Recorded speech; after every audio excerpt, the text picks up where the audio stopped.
Hello class, and welcome to this learning journey on multiple alleles. We have two aims today. The first one is to explain what multiple alleles are and be able to solve problems involving multiple alleles. Also, the second aim is to know the alleles for each blood type and how they relate to each other. Before we get started, I want to review. First thing we're going to review is the word gene. And we've talked about genes in all the previous PowerPoints, but I just want to remind you that it's a section of DNA that codes for a trait. An early example that we gave you with the easy monohybrid crosses, one of the gene examples was plant height that was discovered by Gregor Mendel. We talked about the alleles. So the gene was for plant height. It comes into there's two alleles or two choices for the trait. One is either tall or one is short. We also talked about genotype, and a genotype are the two alleles that make up an individual the two alleles that make up an individual. So we can have individuals that have two dominant alleles that can be heterozygous for those alleles, or can be homozygous recessive. The next thing we also talked about earlier was phenotype. And the phenotype is the physical appearance, right? Girl, your phenotype's showing. Girl, that's what phenotypes do. It's part of the reason why your eyes are so blue. I'm so not going to listen to this when I'm done. All right, so phenotype, physical appearance. Plants can either be tall or they can be short. And that's based upon the allele choices that we have and the combinations of those alleles, thanks to Gregor Mendel. For this example, we have one gene, right? Plant height. We have two alleles, an allele for tall and an allele for short. We have three genotypes. We can be homozygous dominant, heterozygous, or homozygous recessive. And we have two phenotypes. We can either be tall, we can be short if we are a pea plant. Okay, now we're going to look at multiple alleles. So we're looking at one gene today. The gene we're going to look at is going to be the blood type gene. So one gene for blood type, we're just looking at the ABO blood type. There's also something called the Rh factor, but we're not going to get into that. But the gene we're concerned with is blood type. And there are multiple alleles associated with it. In fact, there are three. There is allele A, allele B, and allele O. And I want to remind you that an individual's genotype, because we have two parents, we're only going to have two alleles per individual. And when we look at problems with multiple alleles, there are three allele choices, but each individual is only going to get two of those. Okay, we just talked about how we're going to look at one gene, that's the blood type gene, and how there are three alleles, the A allele, the B allele, and the O allele. We talked about how individuals get two out of those three choices because we have two parents, and that would be the genotype. And so I'm also going to mention something called phenotype, and phenotype is something that most of you are more familiar with. If you go to the doctor and get blood drawn, if you donate blood at the blood bank, they talk about phenotypes for blood. And phenotypes are the physical appearance of your blood, right? So girl, your phenotype's showing. Actually, it's not really showing, but we can run a test. And running the test, we can tell if you have type A blood, if you have type B blood, if you have blood type AB, or if you have blood type O. Now, individuals who have blood type A have a specific looking marker protein, which we call the A marker protein, sticking off of all of the red blood cells. Hence the name A. It's really not A-shaped, but we're just going to say that it's A-shaped. All right, blood type B has a different marker protein sticking off of it. We call this different looking marker protein the B protein. It has a different size and a different shape than the A protein. And people who have blood type AB have both the A and the B marker protein on them, so they have both B and A on their red blood cells. A. Okay, and then people with type O blood have no markers on their red blood cells at all, hence O. It's no markers. Okay, let's talk about blood types. When we actually use the word blood type, we said that it was the gene. It also is used to describe the phenotype. You are going to need to listen to what I have to say. When I'm done speaking, I want you to push pause on this Explain Everything so you can fill out your yellow packet using this chart. I just realized also that we are missing one actual genotype that's not on the slide that I will add here in a second. All right, so genotype, right? The genes, the alleles. So our genotype is determined by our alleles. You have two parents, you get two alleles. You could have the genotype of AA, meaning you get an A allele from one from each parent. You can have the AO allele combination, an A from one parent and O from another parent, and that gives you type A blood. And we say type A blood is a phenotype. And that other picture I just showed you that means you have carbohydrate A, or the marker protein A, sticking out of your red blood cells. Okay? You can have the phenotype B blood, which would mean you would have two B alleles or a B and an O allele. And that would mean you would have blood cells that have little B carbohydrates sticking off of them.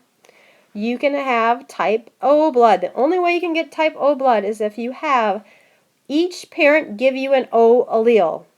This really means that O is a recessive trait, because the only way you can get O is to have two O alleles, and that's just a red blood cell with no marker proteins on it at all.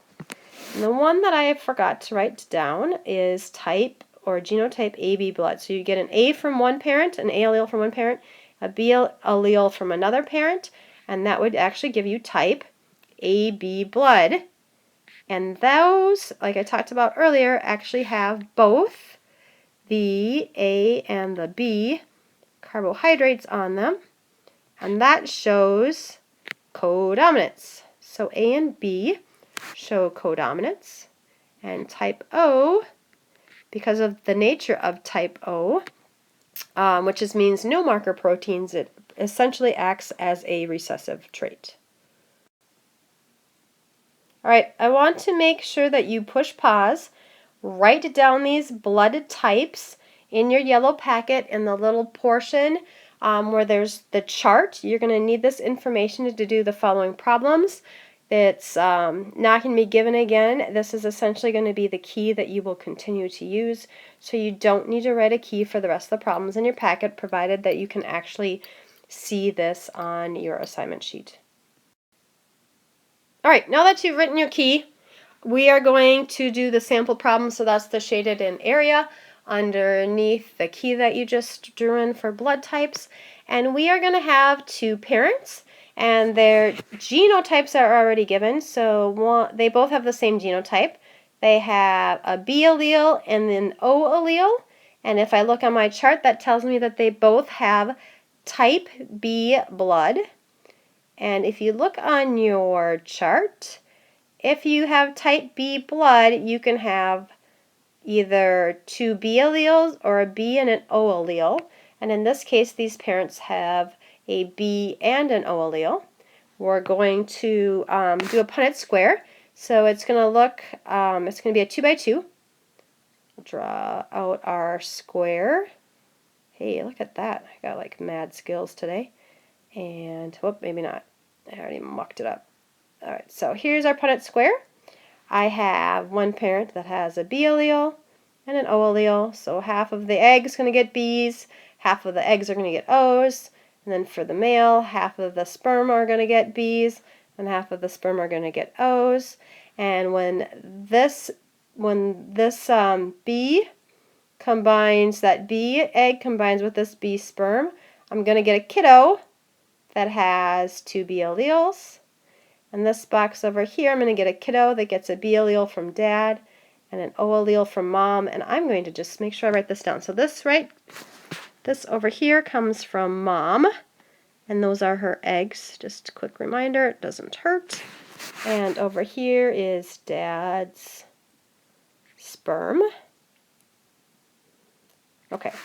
Dad has type O sperm. It can combine with mom's type B egg. So I can have a B-O child. That's sort of stinky. And I also can have both the dad's sperm, which has the O allele, and the mom's egg that has the O allele combine, which will give me an individual that has OO for a blood type. I'm going to remind you again that because there is a mom and her eggs over here, and a dad and his sperm over here, and because we have multiple alleles, we have different letters going on, but each one of these boxes in here represents a kiddo. So I have, in this sense here, 4 kiddos, and I have a 25% chance that those kiddos are going to have the genotype BB. There's a 50% chance that those little kiddos are going to have a genotype of BO, and a 25% chance that those little kiddos are going to have a genotype of OO. So these were my genotypes, right? So I'm just going to put a G here for genotypes. And then we can also look at phenotypes. I'm going to change colors here. So phenotypes. And when I look on my chart up above, it tells me that anytime I have a B, 2 B's, or I have a B and an O, I have type B blood, so I have a 75% chance of having a kiddo with type B blood, and I have a 25% chance of having a kiddo with type O blood. So, the chance with the question, right, when we look back at the question at the top, what is the chance that these parents will have a child with type O blood? The answer would be 25%. All right, next problem. We're going to cross a homozygous blood type A with a heterozygous blood type B. All right, homozygous, homo meaning the same. So I'm going to have parent 1. So parent 1. I'm always going to write a key, especially with stuff like this because I got so much going on. So parent number 1, I said is homozygous blood type A. Homo means the same. Type A blood, so I'm going to have an A and an A for the first parent. Okay, so then parent number 2. Parent 2 is heterozygous for blood type B. And the only way you can be heterozygous and have blood type B is if you have a B and an O. Because if you have an A and a B, then you don't have type B blood, you have type AB blood. So double check your key that we made above, and it'll show you that the only way you can be heterozygous for type B blood is if you have an O allele and a B allele. I'm going to cross these 2 individuals. So we're just going to assume that parent A is the mom, so I'm going to have her, half of her eggs are going to get one of her A alleles. And I should probably draw the box first because I know better than to try to do this problem without the box first drawn. Right, so half of her eggs are going to have an A, the other half are going to get the other A, right? So half get this A, half get this A. Then I have this parent over here with the B and the O. This is the dad, right? So half of his sperm is going to have the B allele, half of his sperm is going to have the O allele. Then that sperm and egg are going to connect, and I'm going to have one little kidlet that has type AB blood. I'm going to have one little kidlet that has type AB blood. I'm going to have another kidlet that has type AO blood, and another little kidlet that has type AO blood. So, in this case, if I look at genotypes, half of my kids are going to have 50% for genotypes are going to be AB, so the A allele and the B allele, and 50% are going to have the genotype of A and O, and I have I can also do this, so those are my genotypes, and I can also do phenotypes. Phenotypes in this case are, you have type AB blood, type AB, and that would be 50%, and type A would be 50%. Okay, question on the bottom is, what percent of these offspring will have type O blood? And the answer, when I look up here, would be 0%. There's no way that they can have a kid with type O blood. All right, we're going to fly through this one. So can parents with blood types AB and type B have a child with type O blood? So I have one parent has type AB blood and one has type B blood. I'm highlighting this because it's already written down. So I'm going to assume mom has AB blood, and I'm going to assume that dad is the one that has type B. Now, it's not telling me whether dad has BB or whether he has BO. So we're just going to run off of what we know. So I know I'm going to have a kid who has type AB blood, and I know I'm going to have another kidlet that's got type BB blood. And now dad can either be, if he's an O, right, so dad, if he's an O, I'm going to have a kid that has an AO blood type and a BO blood type, neither of those resulting in type O.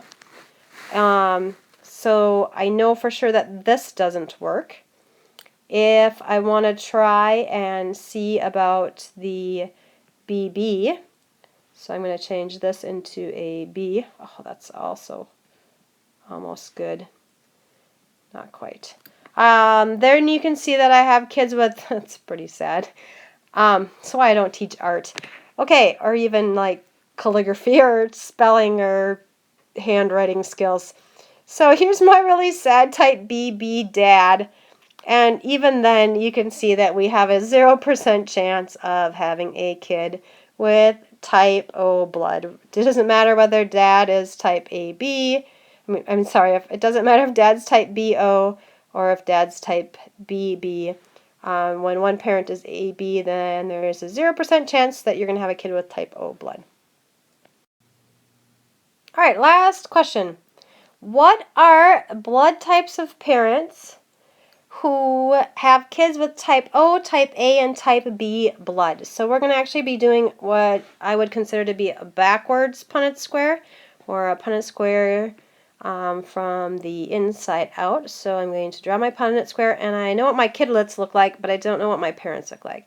So I'm going to take the most recessive trait, which is type O blood, and the only way you can have type O blood is if you have an O and an O. So I'm going to put O here. And because I have two O's here, I know that there's going to be one O over here, right? So one O is going to go over that way, one O is going to go over this way. So I know for sure that each parent has an O. Now I need a type A and I need a type B.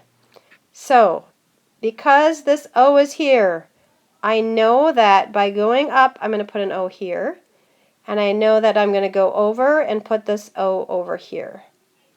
So now the question is, what's here, and what's here? So I want a type A, and the only way to get a type A is if I put it in front of an O. So there's an A and an O, and then that would mean that this would have to be an A up here, right? So this would have to carry up over here, which would mean I'd have to have an A over here. Now I also want type B blood, right? And in order to get type B blood, I can either do BB or I can do BO. Right here is my only slot for that. So I'm going to put a B here. Because I put a B here, that B is going to have to go right here, which gives me a kid with an AB type, which wasn't mentioned in the problem, but that's okay because I have the kids that I needed, right? I have a kid with type O blood. I have a kid with type B blood. I have a kid with type A blood. And that means that my parents, in order to get that, one parent is going to have the genotype AO, or type A blood will be their phenotype. One parent's going to have blood type B, and their alleles or their genotype are going to be BO. I'm done with this PowerPoint. If you have questions, please make sure that you put your cups, your stoplight cups, on red or yellow after you've tried a couple of problems. I also want to remind you that the answer key for your worksheet is actually on Moodle. So if you want to work on some problems, check your answers, and then make sure you ask questions for things you don't understand. All right, guys, thanks. It's been fun.